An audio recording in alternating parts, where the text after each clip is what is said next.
Hey guys, and welcome to A Policeman's Life. On today's video I just want to go over the day of my Achilles surgery. Just for anybody out there that's going to go through this, just to kind of give you a timeline what to expect. For my surgery, basically the day before I was told, okay, they called me and said your surgery's booked for tomorrow. Come in at, I think I said be there by 7:45 in the morning. Don't eat or drink anything by midnight, and that's all I was told. So I really didn't know what to expect. I did have surgery on my Achilles almost 20 years ago now, so I had a general idea. But this video will help you understand, kind of walk you through the timeline of what to expect, what to bring, just so there's no curveballs thrown at you. So basically, you've torn your Achilles tendon. I guess you've already made the decision whether to have surgery or not to have surgery. That's why you're watching this video. So you're having surgery. So you've been given a date for surgery. So what they'll tell you is not to drink anything or eat anything the night before. So at midnight you stop. Your surgery is going to be the next day. They always do this for surgery. They just don't want stuff in your stomach to because they're going to give you all this medicine and stuff like that that you might throw up, you might choke on, type of thing, and just extra complication for them to deal with. So they'd rather have an empty stomach. So you're going to have something to eat, you're going to have something to drink the evening before, then nothing until after your surgery. So you wake up the morning of your surgery. The best thing to do is wear something that is comfortable. Obviously you're having your Achilles done, so you want to bring some type of jogging pants that you'll slide over, because the cast that I got after my surgery was actually a little bigger than the one I had prior. So some nice jogging pants, a t-shirt, and a sweater just to keep you warm. Maybe a hat or whatever like that, but that's it, nothing more, with your one shoe for your good foot, and then you're off to go. So nothing to drink. I brushed my teeth that morning, that was it. So off the hospital I went. I got there about 7:45, or maybe it was 7:30. So in you go, and you'll go up to the day surgery floor in your hospital. They'll tell you where to go, and you'll register. So I registered, signed in. I sat and waited for a bit, and then first thing you're brought up to your initial contact, being a nurse. That goes over all the basic questions. Get used to these. They're going to ask them maybe 3 or 4 more times after this. So get if you have a health card number, your ID, just to make sure you are who you are. I don't know who would volunteer to get a good Achilles cut, but anyways. So they sign you in. They ask you all your medical stuff. Do you take medication? What's your medical history and all this stuff? So luckily, I'm knock on wood, besides my injury, I'm healthy, so I have no medications. I have nothing, no boxes were checked off, so that was all good, so there's no real complications there. So at that point, they're gonna sit you back down in the waiting room. So you're waiting there, then probably a little bit later, I think it was closer to like 8 o'clock, I don't think it was a nurse, orderly came up and said, can you follow me, I'm going to get you changed. So you're taken into like a changing room, and they give you your classic hospital gowns. They said I could keep my boxers on, so I kept my boxers on. And then I had like the robe that's open in the back, you put that on. Then I had like a house coat, just while I was waiting, that you put over this way, and it kind of covers your back so you're not flashing everybody. And they give you a hairnet that you don't have to wear right away, but that is for surgery. So from that point, then they go and they bring you into kind of like a secondary waiting room. So this is where you're going to meet with another nurse. So your family support, like definitely one thing I'd recommend is bring like a family support member, a good friend, somebody that can wait with you. Just being stubborn, and I guess being in the police world, all this stuff is not new to me. So I didn't bring anybody with me. I didn't think anything of it. But then when I was kind of looking around the room, everybody had family members and stuff like that. I was the only person there by myself, but that's what I chose. I was fine with that, and if you're fine with that, that's cool too. But like there was a little girl, not a little girl, a 15-year-old girl, she was having her ACL done, and she was crying. She had her family with her. There was a wife and her husband, and she was upset about the surgery that she was having. And you'll see, like, everybody's not there for the same surgery. All these are all day surgery, so people may have ACLs being done. People may be having some growth removed, something replaced. So different things. So this is where your family support can sit with you. You're probably going to be a little anxious, so it's helpful for them to take your mind off things. You can still have your phone at this point. So if you changed out of your clothes, but you put all your clothes into a bag, and they've tagged them with your name. Like I had my crutches, they put a tag on those as well. They'll store those for you until after the surgery.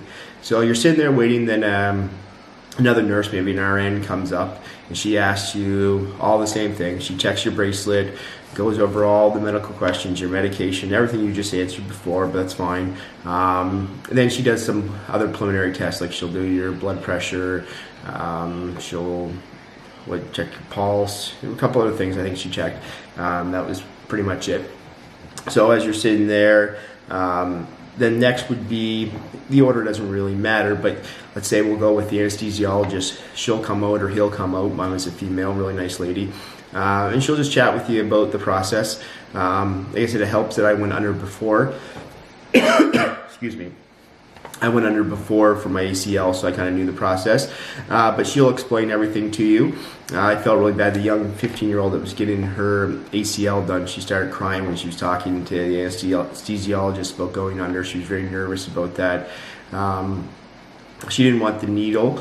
Now, if you really are set against needles, first of all, I think they can give you a pill that will kind of knock you out. Then they'll give you the needle that they need for surgery. And I think that's what they were end up doing with her, because she was really worked up about it. But she just went over the process. It basically said, okay, we're going to get in the room. You'll be given some oxygen. We'll set up an IV, and we'll put you under. So she just asked if I had any questions, and I really didn't at that point. But that'd be the time to ask if you're curious about how long will I be under, how will I feel when I wake up. So that'd be the person you talk to. So then next, I think it was the surgeon that came out. So your surgeon will come out and meet with you. A lot of times what they want to do is basically say, do you have any questions before we go in there?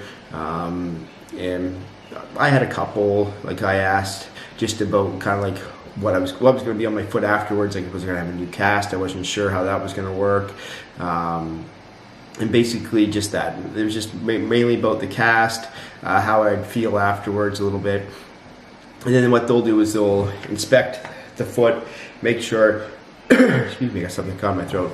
Make sure they're obviously operating on the right leg, so then they'll sign it with a permanent marker type of thing. They'll either put initials, I forget what he put on mine, it might have been their initials. So they'll sign it with their initials, just so when they're in the operating room, accidents don't happen, make sure they cut the leg with the initials on it type of thing. So you ask him your questions, and then he's off again. So then at that point, then the operating nurse a little bit later. So now we've gone maybe another 15 minutes. The operating nurse comes out. She's all gowned up. She's got her mask on, her head thing. She's ready to go. So she comes and puts you on the wheelchair and again verifies who you are, asks you some medical questions, and then she'll wheel you to the surgery room. So this is where you may get a little kind of weird feeling, nervous or whatever, anxiety. So basically they'll take you from that area to a very sterile place in the hospital. A lot of hospitals are set up, there'll be just a bunch of rooms that are for all the surgeon bays or whatever they call them. So the temperature actually will be a lot cooler as well. I guess it's better for a sterile environment so bacteria doesn't grow. And the doctors are doing these surgeries an hour, 2 hours, 3 hours. And it's a lot of work, and they get hot and warm, so they keep the temperature a lot cooler. So you'll definitely feel it's a lot cooler, and they'll wheel you into the room, and it'll be just like the kind of like the movies. You see a lot of big, bright lights over top of you, the bed that you're going to lay on for the operation, different images on the wall of your X-rays or MRIs or what have you, and there'll be probably 4 people, maybe 5 people in the room. You'll have your surgeon, you'll have usually the surgeon's assistant, you'll have a nurse, the anesthesiologist, and maybe like another nurse. So they got me to jump up on the bed. The surgeon came over, had a few words, kind of cracked a couple jokes, just try to keep it light. So the next thing they do is they just ask some more questions. Again, just They're very thorough. And then the next thing they do is they'll start to put oxygen in. They'll want you to start breathing through the oxygen. It's pure oxygen. I don't know if there's anything in that, kind of like a sedative type of thing. But next, the anesthesiologist will try to put the IV in. So you haven't had water for a while now, so your veins have dried up a little bit. So she tried to put it in my hand here. I think that's kind of the favorable part to put it, but she couldn't get the vein. She was fooling around with it for a while. She apologized, and then she moved up to the arm, the other place where you see it, and stuck me here because there's a big vein there, and it was all good to go. So then the anesthesiologist comes along the side and say, okay, we're gonna just have you. Usually, sometimes they'll say we'll have you count from 10 backwards. But she didn't do it this time. Like when I had my ACL, that's what they did. I think I made it to 8, then I was gone. She just basically said, okay, we're going to start to put you under. And then the only thing I remember seeing was just the oxygen mask, and that nurse's eyes, they're all masked up and everything above you, and out you go. So they do the surgery.